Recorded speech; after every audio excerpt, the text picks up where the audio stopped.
Today, we'll be talking about gut issues, which is such an important aspect of mind and body health.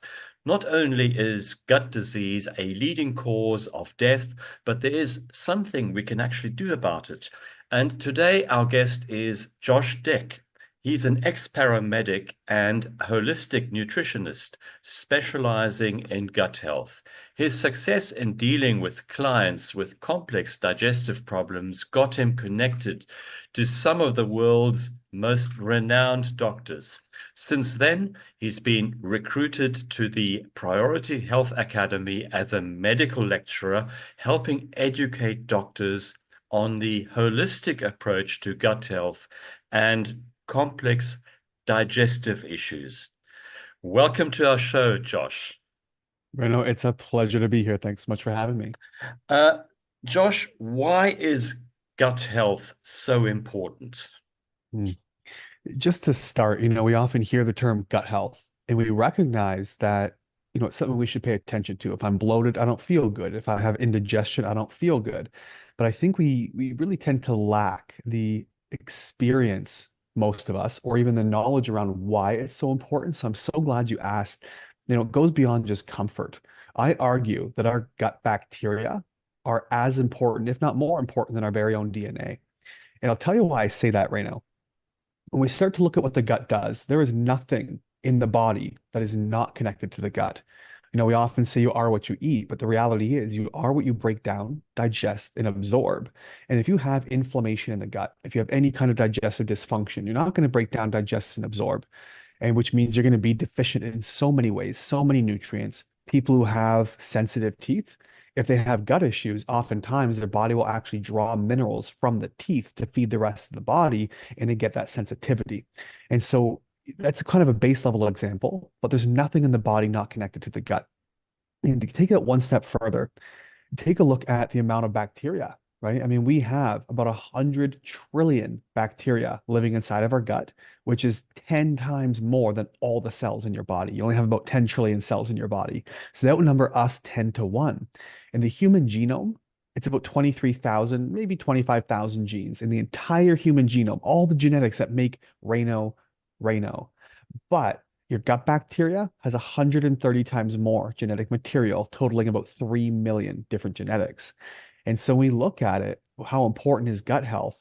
It's connected to 93% of the leading causes of disease in North America. It is linked to every condition, almost every health condition you can possibly think of. And there are connections being made more consistently now to say all diseases start in the gut. So it's a pretty fascinating topic to think about. And if you can protect your gut, you can protect almost anything else in the body. What influences gut bacteria? Great question. Well, if you'd like, we can take it all the way back from birth, if you're interested in going back that far. So, nobody listening to this is a baby, but if those of you who might have kids in the future, this is really relevant information. It will take it all the way through to adulthood. So, the very first thing that we get inoculated with is bacteria from mom in utero, right, in the womb. Now, they used to think that the baby and the mother were completely separate, but now we know there's this chimerism where they actually share cells, stem cells from the baby go into mom and vice versa. It's part of that bonding connection as well. And so you share cells and you share bacteria. Again, we used to think a fetus inside a placenta was sterile. It is teeming with microbes. I mean, as we talked about, 2 to 3% of our entire body weight is just gut bacteria, but you have microbiomes everywhere. Your eyes, your nose, your mouth. You'll have them rectally, vaginally, inside the organs, your hair and your eyebrows. Like everything has its own microbiome, like neighborhoods that communicate together. And so it starts right at birth from what mom shares with you. And then, of course, she got those from her mom and her mom and her mom back as many generations as you can go. But then it depends. Are you born vaginally, coming through the birth canal, or are you born via C-section? If you're born through the birth canal, you're inoculated in all these amazing bacteria which cover the skin and actually aid in your health dramatically. A lot of kids who might have skin issues were probably born C-section. There's a lot of studies suggesting this as well. And then we look at breastfeeding versus bottle feeding, right? We know the first 3 days of being breastfed Not only does breastfeeding actually change the way your face shapes and breathing and having that entire breast in the mouth as opposed to a little nipple of a bottle, it changes how you breathe, what changes your health down the road. But that first 3 days inoculates the baby's belly and all of its intestines with colostrum. It's this thick turf that lays down, and all these wonderful microbes and things get in there and start to seed. I think of it like planting a meadow and having all these really great seeds start to grow and grass start to grow, that as you age, that immediate inoculation grows into a rainforest. But if we're sick, if you every couple of months you go to the doctor and you have a virus and they give you antibiotics just to see, hopefully this works, hopefully this works, you're putting fire across this meadow, you're salting the earth, and it may never grow back to be the same as it could or would if you had it to grow initially. And so that's sort of the very immediate birth, breastfeeding. But then we have all of life, right? I believe human beings were designed to get out, to be in nature, to touch the grass, to be barefoot, to integrate with animals, and to get out there and try different foods and to travel and hug each other and, kiss and all these things that we do. They trade microbes. You have a whole microbiome in your mouth. That's the leading cause of cavities, is oral microbiome dysfunction. And so we know from studying microbiomes that the most robust, we call it microbiome diversity. That's the community of bacteria inside the gut. The best diversity comes from those who live on farms and work with the animals and are outside. They have the most diversity and therefore the best resistance against multiple illnesses or diseases, provided, of course, diet and lifestyle is on point. Those who may have the worst are those who were born C-section. They were bottle fed, and we know babies who are strictly bottle fed versus strictly breastfed are twice as likely to die from SIDS, to get diabetes, gestational diabetes, to get arthritic conditions, skin diseases, all kinds of stuff. And so we know that's a problem from the beginning. We know that those, like I said, who work outside have a better diversity than those who don't. And the worst microbiomes are those who have no pets. They live inside, they sanitize their hands, they eat like crap, they don't go outside and don't socialize with others. And so all these things from birth to life, right through to death, influence our microbiomes. Josh, so does this explain why so many children at a young age have all sorts of allergies and skin issues and immune diseases? That is a very multi-layered question and explanation. One of the coined terms throughout Western medicine, and that I believe does hold a lot of water in a lot of cases, that causation does not equal, or correlation does not equal causation. And that means just because we can correlate the data to poor microbiomes, can we say it caused it? No. But can we absolutely, unquestionably understand with the science we have today that it is a major contributing factor? Absolutely. I mean, we have to consider the correlation between the increases of things like pesticide usage. In 1990, there was about 800, 900 pesticides approved for use in the USA. Today, it's over 17,000. We use 4 times more in volume on our food than we ever did before. Antibiotic consumption is up like 40% or something. We know, for example, that the way people's health is declining, like gut disease, is up 5 times in this Crohn's and colitis space where I specialize than it was in 1990. And so we start looking at how people's bodies are being destroyed. We dump 1 billion pounds of pesticides on our food every year. We start looking at the very basic things destroying microbiomes. I mean, we know, Reino, for example, our microbiome even determines how social we feel like being in a given day. It can determine weight gain and weight loss. There's some really interesting mouse studies on that as well. It's influencing every aspect, our hormones and detoxification. And so to say our microbiomes being destroyed might be influencing people's illnesses, especially early childhood illnesses and instances of diabetes. Absolutely. We know there are certain bacteria, for example, like Akkermansia, which is well known to help regulate glucose or sugar in the blood in the body. And so having these disruptions, absolutely, we can correlate very strongly to these diseases we're seeing above and beyond, especially in childhood. And then, of course, as you grow into adulthood, you eat processed foods, you drink sodas, all that unhealthy stuff, which obviously is not helping your gut, is it? No, no. We have different classifications of bacteria. We have your commensal bacteria. Those are the healthy guys, the good guys. We want them, but it's all about harmony. even if we have what we call pathogens or bad bacteria, opportunistic, when they have the opportunity to overgrow, right, to take charge. I think of it like kind of policing gang activity. The opportunistic are the gangs, the commensal are the police and society kind of keeping things under control, right? My favorite analogy to use, and not every audience likes this one, is that even the crack dealer at the gas station has a role to play in society, right? They at least play some kind of role in society, in the ecosystem, in the economy, so to speak. And it's all about harmony. If every grocery store, every gas station, everybody only sold crack, that's a problem. But in little bits, it does in its own way contribute to the way society functions, even though it may not be perfect in all regards. In the same way, things like candida, everyone's afraid of candida. Well, candida albicans, for example, that yeast overgrowth can cause issues. It's only problematic in excess, in abundance, when it's overgrown, when it has the opportunity to, when it's maybe fed sugars, sodas, antibiotics, when other things come in to disrupt that harmony, things become out of balance, and now we develop problems. And that's a major, major cause of a lot of gut issues and gut disease. Now, we have a lot of ideology surrounding nutrition. There's Mm. those vegetarians, there's those vegetarians eating some meat, vegetarians eating fish. Some swear on the Mediterranean diet, and so many different voices out there. What would you recommend in terms of nutrition? Oh boy, this is a question I get asked a lot. And so my answer is that I am nonpartisan. I don't think there is one ultimate diet. The one I am vehemently against, because 99.999% of people I've ever seen do it get very, very ill, is full vegan. On the other hand, I respond extremely well myself to a very heavy animal-based diet with very little vegetables. But that's because, like right now in this, we'll call it the season of my life, I did have a candida overgrowth.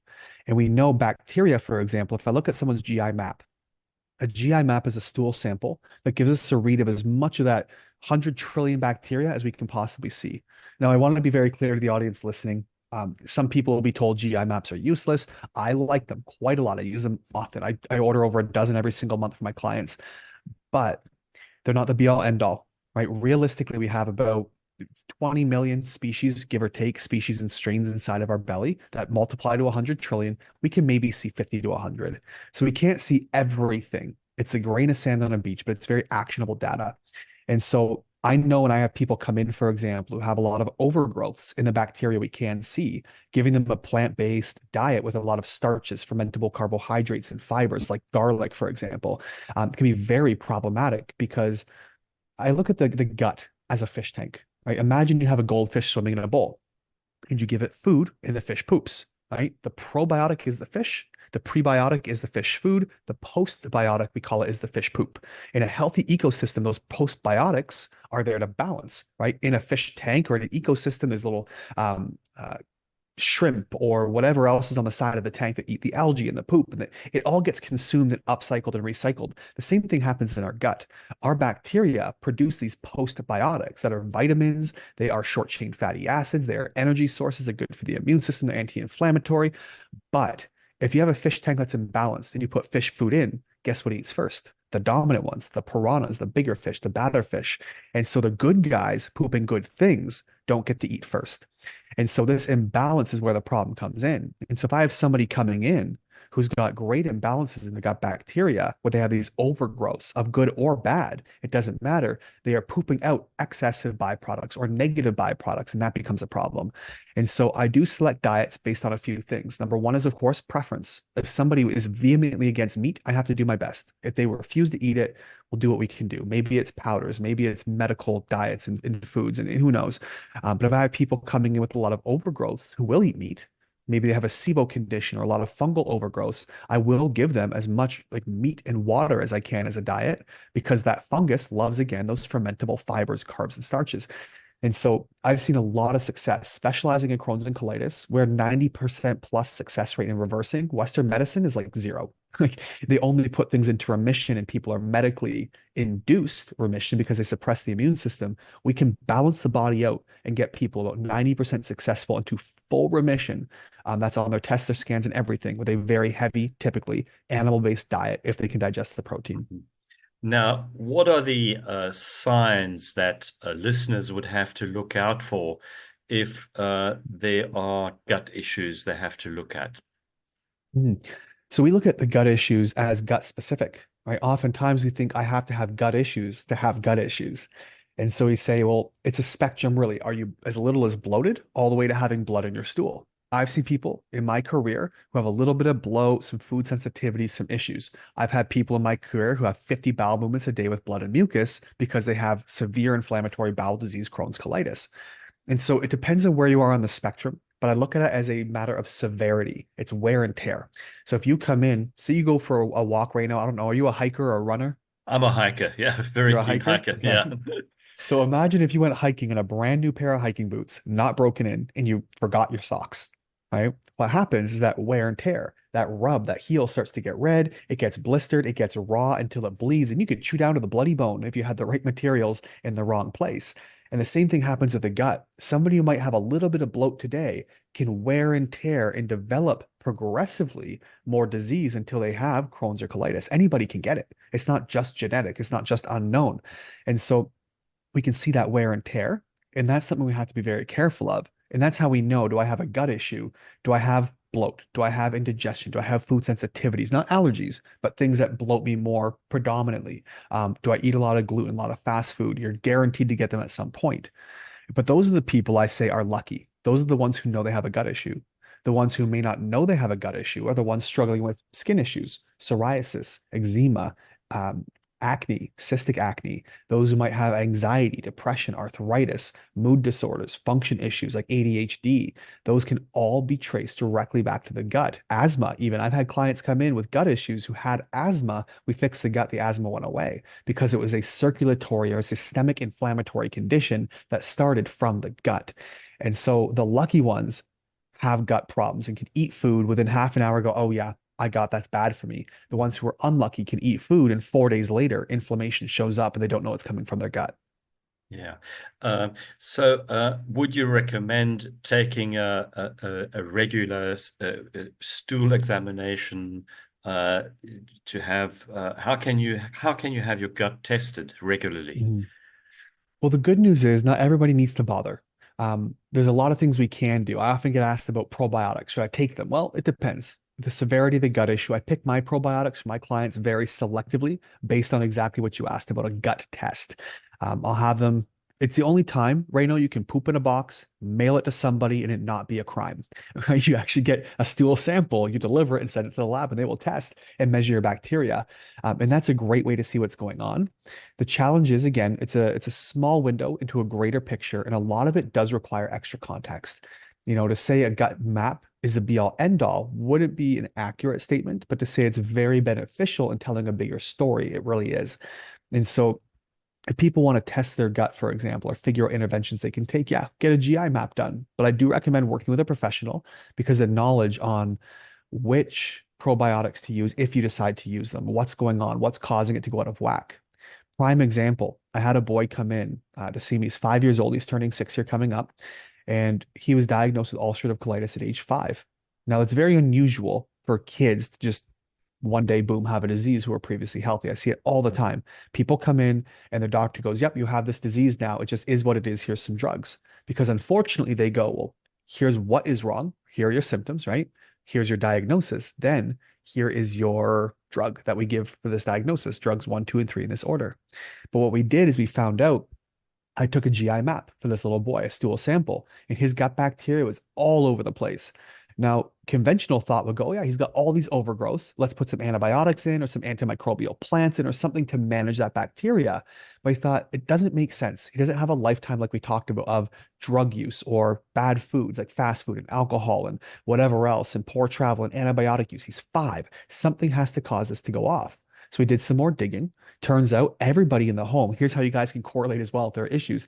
Everyone in his home, he has 2 siblings, also very young, under 7 years old, having behavioral issues. So they're, screaming and yelling, they're angry, they have mood issues. Mom's got an itchy, dry scalp, and dad's got asthma coming up. Well, that doesn't make sense because the whole family shouldn't be sick. They have mold in the home. So we did a test, and lo and behold, this boy has got 17 or whatever it was, different types of mold that we tested. That led to inflammation, which led to changes in his gut bacteria, both directly and indirectly. And that was causing his ulcerative colitis. So we're getting the mold out of the system, and he gets better right away. And so it just really depends on what is going on in the gut and how you test it. But I think it does take a very broad picture, a holistic look to understand that it's not as simple as get a map and throw probiotics in. It's really as deep as going in what is going on in your living situation, your home, the circumstance, what contributed to this problem, and then we can find the roots of the issue. Yeah. Now we've addressed quite a few issues, the hereditary aspect, Mhm. nutrition, and lifestyle, your environment. I know from myself that if I'm under a lot of stress, I have acid reflux. Then I know I have to do something.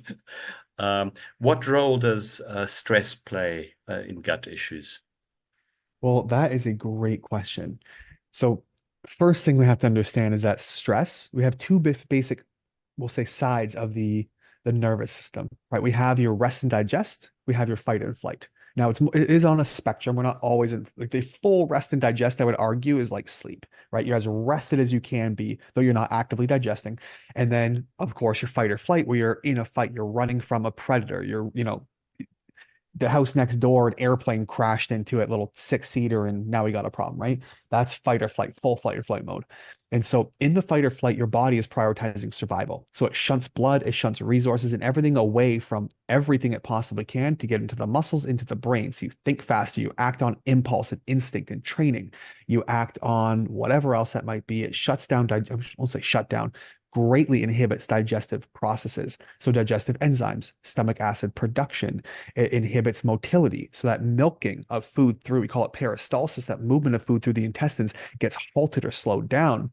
And then everything else starts to pile up. Now we have hyperfermentation. I've got bacteria. We have, again, if you're eating in these conditions, people who are chronically stressed, for example, you're stuck in traffic, you fought with your spouse, you're yelling at dinner, the kids are running around, you know, car full of kids to soccer practice and dashboard dining, food in the mouth, so your belly's full. We're not chewing, we're not digesting, breaking down, absorbing, and moving things through appropriately. Different parts of the intestines are well known to absorb different nutrients. And so, depending on where food's at, how broken down it is at the time, depends what you can extract. On top of that, we look at stress hormones like cortisol. Again, great for you in normal amounts. It gets you awake in the morning. It's anti-inflammatory. It's used for regeneration and tissue repair. But in high amounts, it can actually break things down. We can see things like the lining and mucosal layers of your stomach and intestines starting to wear out. And that can actually damage the organs themselves and again prevent proper acid production. So that's the stress role. But if we look at the opposite side of that, right, that's the number one reason in my practice I see people who have acid reflux is that they're stressed. They're actually underproducing acid. We know that the sphincters above and below the stomach, the entry and exit, are pH and pressure sensitive. And so if you produce too little acid, those sphincters don't close properly. And you don't have the fluid and the pressure volume. They're pH pressure sensitive. You need that level, that fluid level of acid to keep them closed. You're high stressed, you underproduce, and up comes. What do? You go to the doctor, they give you an antacid, suppressing it further, which precipitates the issue. And you develop gut issues down the road again because everything's out of whack. On the other hand, getting into rest and digest is all the opposite of that. Proper motility, proper function, proper timing, like an assembly line, right? Imagine if the Ford Motor Company's assembly line went up and people left their stations, you wouldn't have an end product. You'd have problems. And we see the same thing in the gut. Good digestion, good acid production, proper bacterial balance, all kinds of stuff happens when you're properly resting and digesting. Quite the opposite in fight or flight. Yeah. Uh, what is the connection between emotional issues and the gut? So that's a bidirectional relationship, which means that if you are high stress, all the things we just talked about, that's a great way to start, is that the stress responses, psychological stress responses can feed into the gut, creating gut issues. The other way we look at it is that gut issues, it's a chicken and egg scenario. The gut issues can cause issues that feed back into the brain, leading to emotional issues. So, for example, if someone has gut dysfunction, they're producing all these endotoxins or lipopolysaccharide, short as LPS. They produce all these LPS or endotoxins, right? That's the fish poop we talked about. But now we have improper, imbalanced amounts of fish poop going into the system. Well, your gut The small intestine is only one cell thick. It's very, very thin, and there are appropriate ways for food to travel or for byproducts to travel from the intestines into the blood. It passes through the proper channels like a border crossing, right? And when it comes across, you go through, you get to the blood, you travel around to the body, lymphatics, you get into the brain and all the areas. But if this border is breached and you get things coming across without control, right? You have large pieces of food molecules, you have toxins coming through not being filtered properly, whatever it may be, they get into the blood, and a lot of these can cross the blood-brain barrier, leading to anxiety, inflammation, and other issues. There are arguments that can be made. Now, anything in medicine, 20% is a quite significant number where people really intervention and consider it as maybe a treatment protocol or whatever it might be, any kind of success rate. Some will argue, some medical professionals and mental health functional medicine professionals would argue that up to 100% of people with mental health issues have some kind of gut disorder. And so to say that the gut is connected to mental health is massive. We know to 90% of your neurotransmitters, that's the things that communicate in the brain. It's part of your serotonin, it's part of your GABA responses, dopamine, all these things, they're made, 90% of them are up to, are made inside of your gut. And so if your assembly line is off, if your bacteria, these producing people on this assembly line aren't producing properly, you're going to have dysfunction and imbalance. And so we see all these issues coming back, arguably creating inflammation in the brain. We call leaky gut, because we see the leaks actually happening when these gap junctions between the cells open up and micromolecules that normally get through. Now we have a bigger opening so macromolecules can get through, right? Just a wider lane for a highway for more junk to get in. They get into the blood, causing inflammation. Leaky gut then leads to leaky lung. It leads to leaky brain. And there are studies that can back this up. People go, no, that doesn't exist. We know it exists, right? The zonulin, for example, gets around the body, creating more leaks. And it's a whole process that really messes people up. And so the connection is quite vast and quite broad. Yeah. Well, gut issues are just one major part of our whole health crisis. I just Mm-hmm. read a study recently that by the year 2030, we'll have about half our population in the Western world suffering either from diabetes or obesity. You're absolutely correct. And even non-alcoholic fatty liver disease by 2025 is supposed to be the leading cause or projected to be the leading cause of liver transplants. And so you're absolutely right. Diabetes, obesity, and it's so layered, right? We used to say, well, it's calories in, calories out, and that works to a point. Anybody who overeats calories can definitely gain weight, right? Energy expenditure matters. But that people will argue the law of thermodynamics is the same. It's energy in, energy out. It doesn't work that way. It's not quite so simple. For example, we took mouse studies. Not we, I'm not the researcher myself, but some researchers who are not me did take mouse studies. And they had the control group of healthy mice with normal microbiomes, that's the normal flora inside of their gut. And they had them on caloric deficits. And they found these mice would lose weight and gain all the metabolic benefits to their health and hormones that you would expect from either fasting or a restricted calorie diet. They had all the benefits. They took another set of mice and flushed their gut bacteria out as much as they could with antibiotics, disrupted things, and killed as much as possible. Put them on a calorie restriction, and they didn't get any of the benefits, some, and some got very few of those benefits. And the point being that we saw your gut bacteria, even though at the time of the study, we still say, well, I don't know how it works. We know that it does work. And for me, that's good enough. Western medicine seems to want to know all the ins and outs and how it works, which to me says, well, if you know how it works, you can manipulate it. If you can manipulate it, you can develop a chemical or a drug. Therefore, you can patent it and make money off of it. So we only care about how it works enough to make money. I care about why it works so we can prevent or restore it to some way. And so there are a lot of problems out there. I mean, the leading cause, I have a client of mine is a doctor. She's a medical doctor down in Utah, and she went to a conference. It was about fatty liver disease. And that's when that lecturer told them and said by 2025, the leading cause of liver transplants will be non-alcoholic fatty liver disease. The number one contributing factor we see is high fructose corn syrup, right? That's the things you get in Coca-Cola, you get in candies, you get in all this sweeteners. And they said, it's okay, there's a new drug coming out, and here's how it works. And she looks around the room while these doctors are taking notes. She's like, puts her hand up. Should we maybe talk about nutritional education for our patients about high fructose corn syrup? And that's all. It's just, here's the drug. rather than actual preventative measures. It's reactive measures. And that's a problem we see as well. So there's a lot of connections here between the gut and everything: obesity, hormones, disease. I mean, like I mentioned earlier, Reino, it's 93% of the leading causes of death in North America, as per the CDC, are connected to your gut. We're talking heart disease, cancers, stroke, respiratory issues, diabetes, Alzheimer's, kidney disease, liver disease and liver cirrhosis, hypertension or renal hypertension, Parkinson's. Like there's so many things connected back to the gut. And so effectively, these things that we're calling, I'll use air quotes here, normal causes of death are actually not normal. People should not die from heart attacks. They should not die from liver or kidney disease. And we just chalk it up to aging. But again, the correlation is the population is aging. The causation is sickness, disease, and inflammation. And if we look at populations in indigenous tribes who still live on the land, they're still outside, they still run around barefoot, they still eat nothing but what grows in earth, not artificial foods. Those populations have elders who contribute and run around and pay attention and do things and help society. They have elders. Here we have elderly who burden society, are financially stressed, financially straining the system because they are sick, they are incapable, and they are deteriorating. It's a very different way of aging, and our aging is highly toxic to our system.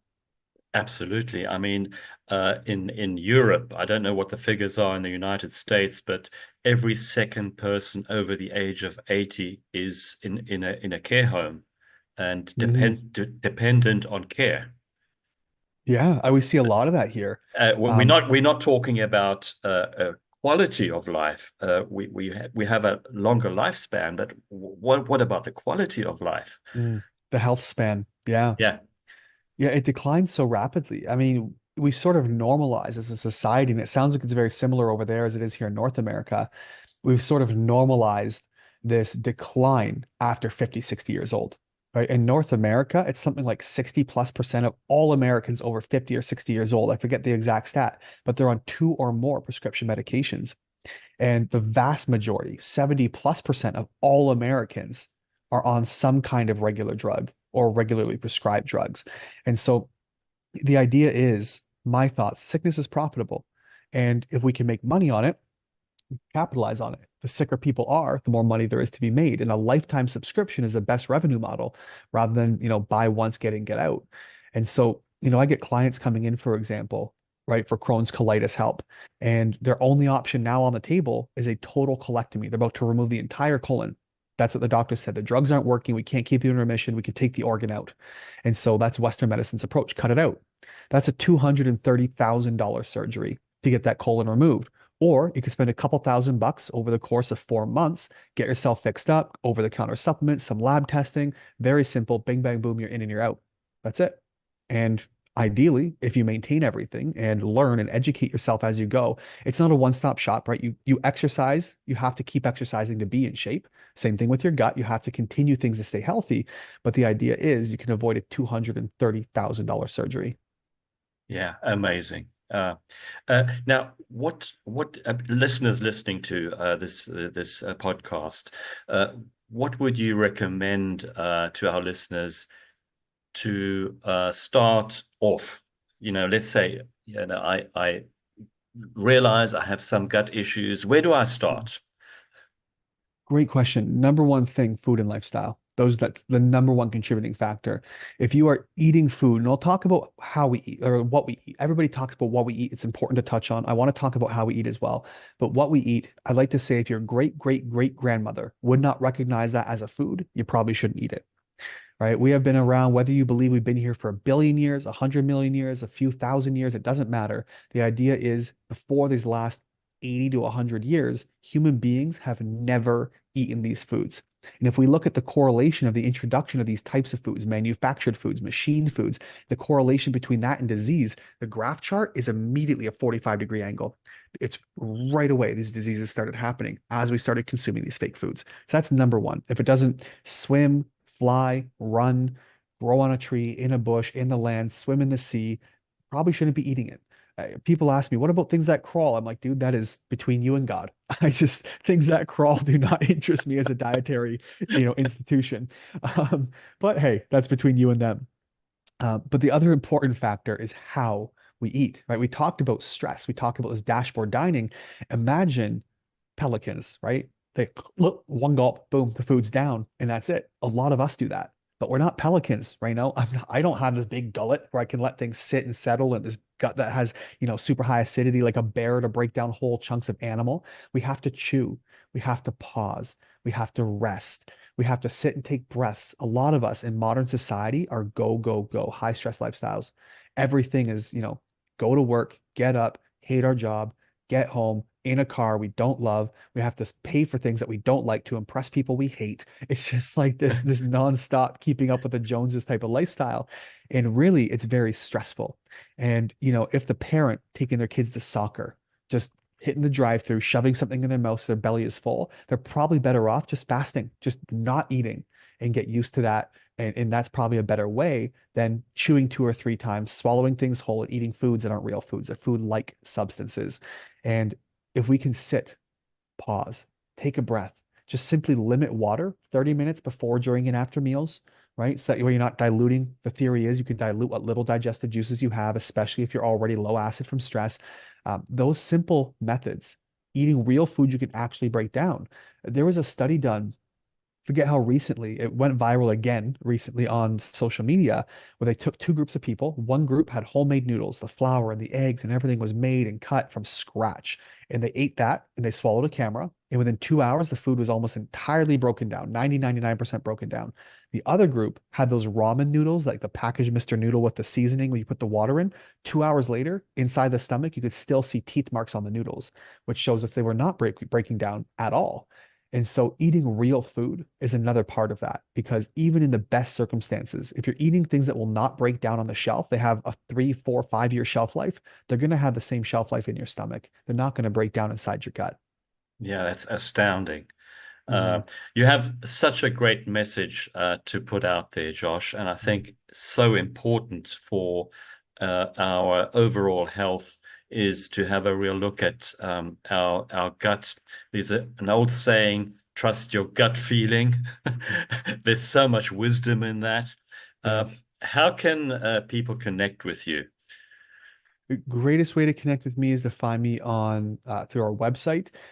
I'll just give you one website name. You can find everything from the podcast. I do run a podcast called Reversible. That's Reverse Able, the ultimate gut health podcast. And we talk about all things gut. Some of the best, most famous doctors in the world come on, and we have an interview every single week talking about some way our guts are connected to the world and the world's connected to our gut. Very, very cool stuff, from linking it to disease and energy and anxiety. We talk about farming and homesteading and all kinds of really cool topics. And every week, I also do an episode that's just answering a question from our listeners. And so they can access that as well. But the best way to find everything is through my website. That's gutsolution.ca. That's for Canada, gutsolution.ca. There's links there to the podcast, contact. If you need help with Crohn's colitis and gut issues, you can always reach us through there as well. Okay, and we'll post it in our show notes below so that you don't have to remember. And really much appreciate your time and your important wisdom. Thank you so much, Josh. It's been a pleasure being here, Reino. Thank you for having me.